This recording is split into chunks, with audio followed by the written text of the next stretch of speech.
Class 12th physics में आज हम यहाँ पर यूनिट करंट इलेक्ट्रिसिटी में इम्पॉर्टेंट न्यूमेरिकल्स के बारे में डिस्कस करेंगे। और यहाँ पर जो भी हम आपको न्यूमेरिकल सॉल्व कराएंगे ये सभी आपके बोर्ड एग्ज़ाम में पूछे गए। तो देखो यहाँ पर पहला हमने न्यूमेरिकल लिया है कि in hydrogen atom the electron makes 6 × 10⁻15 revolution per second, find the equivalent current.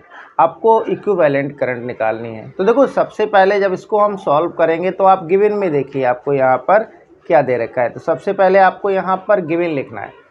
तो जो यहाँ पर देखिएगा न्यूक्लियस क्या है बेटा, हाइड्रोजन एटम है और इलेक्ट्रॉन क्या कर रहा है, इसके अराउंड चक्कर लगा रहा है। ठीक है, 6 × 10⁻15 पर सेकेंड।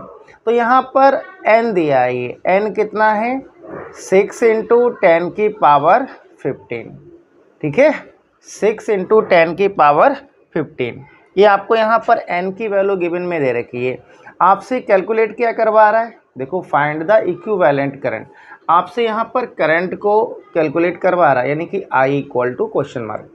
अब देखो यहाँ पर आपको चार्ज के दो फार्मूले होते हैं, हम उससे भी सॉल्व कर सकते हैं। देखो एक तो चार्ज का फार्मूला होता है Q = IT और एक फार्मूला होता है आपका Q = NE। अब देखो अगर हम दोनों को इक्वल रख दें यहाँ से तो क्या बन जाएगा, IT = NE आ जाएगा।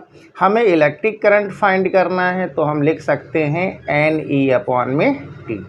वैल्यू पुट कर देंगे यहाँ पर बेटा। तो I = N क्या है, N हमें यहाँ पर गिवन में दिया है 6 × 10⁻15 और E क्या है, यहाँ पर चार्ज है और इसकी वैल्यू होती है 1.6 × 10⁻19 और डिवाइडेड बाय क्या है, टाइम है। ठीक है, और टाइम कितना है, देखो कह रहा है पर सेकेंड। तो यहाँ हम लिख भी सकते थे T कितना है, यहाँ पर 1 सेकेंड है। क्लियर, तो यहाँ इसको 1 रख देंगे। अब आप इसकी कैलकुलेशन कर लीजिएगा, आंसर आ जाएगा। देखो कैलकुलेशन कैसे करेंगे, देखिए बेटा 6 और 16 की आप मल्टीप्लाई कर लीजिए। 6 की 16 से आप मल्टीप्लाई करिए तो 16 6 जा कितना होता है, 96 होता है। क्लियर।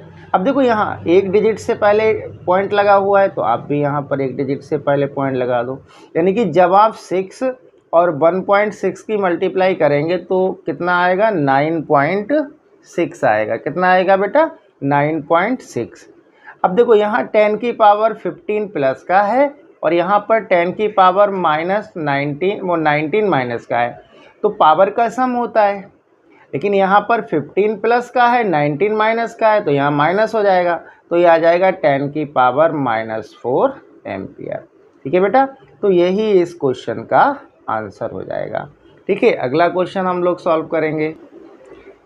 देखो बेटा यहाँ पर हम लोग सेकेंड न्यूमेरिकल सॉल्व करेंगे और इसमें क्या कह रहा है, find the resistance of bulb of 100 watt and 200 volt. आपके पास क्या है, एक बल्ब है जो 100 वाट और 200 वोल्ट का है। इसको हम ऐसे भी समझ सकते हैं, यानी कि 100 वाट का बल्ब है और 200 वोल्ट पर सप्लाई पर ये वर्क करेगा। आपको फाइंड क्या करना है, रेजिस्टेंस निकालना है। ठीक है, तो सबसे पहले आप क्या करिएगा, गिवन लिखेंगे यहाँ पर। तो गिवन में देखो क्या दे रखा है, 100 वाट, यानी कि ये पावर दे रखी है P = 100 वाट और क्या दे रखा है, 200 वोल्ट। तो ये वोल्टेज दे रखा है आपको V = कितना दे रखा है, 200 वोल्ट। क्लियर। आपसे फाइंड क्या कर रहा है, R = क्वेश्चन मार्क। तो देखो यहाँ पर हमें क्या निकालना है, यहाँ पर फाइंड क्या करना है, रेजिस्टेंस फाइंड करना है बल्ब का। तो यहाँ से R का जो फार्मूला बनेगा वो होगा R = V²/P। अब देखो V आपको गिवन में दे रखा है, P यानी कि पावर भी आपको गिवन में है। आप वैल्यू पुट कर दीजिए, आंसर आ जाएगा। और ये सभी क्वेश्चन आपके बोर्ड एग्जाम में पूछे गए, यानी कि यहाँ पर हम जो भी क्वेश्चन आपको सॉल्व करा रहे हैं ये सभी क्वेश्चन आपके बोर्ड एग्जाम में पूछे गए। तो देखो V कितना है आपका, 200 है, तो यहाँ पर आप लिखेंगे 200 और इसका स्क्वायर लिख दीजिए। डिवाइडेड बाय P कितना है बेटा, 100 है। अब देखिएगा यहाँ पर 200 का स्क्वायर है, इसको हम ऐसे भी लिख सकते हैं 200 इंटू में 200 और डिवाइडेड बाई क्या करेंगे आप, डिवाइडेड बाय 100 कर लीजिए।